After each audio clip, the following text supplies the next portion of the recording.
ఈమె పేరు లినార్ అబార్గిల్. 1998లో miss ఇజ్రాయెల్గా ఎంపికయ్యి Seychelles దేశంలో జరగబోయే మిస్ వరల్డ్ పోటీకు తయారవుతోంది. పోటీ 7 వారాలు ఉందనగా ఆమెకు పోటీలు ముగిసిన తర్వాత ఇజ్రాయెల్ వెళ్లడానికి సహాయంగా ఉంటాడని ఇటాలియన్ మోడల్ ఏజెన్సీ నూర్ అనే వ్యక్తిని లినార్కు అటాచ్ చేస్తుంది.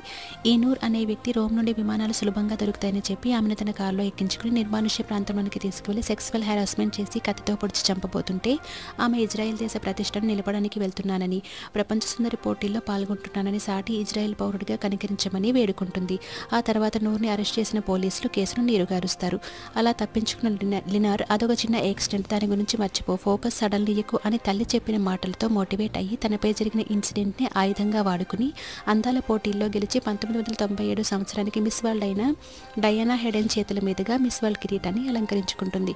ఇలా అఖండ కీర్తి ప్రతిష్టలు మూటకట్టుకుని ఇజ్రాయెల్ గడ్డ మీద అడుగుపెట్టిన మరుక్షణమే తన మీద అత్యాచారం చేసిన నూర్ మీద కేసు పెట్టి వాడికి 16 ఏళ్లు జైలు శిక్ష పడేట్టు చేస్తుంది.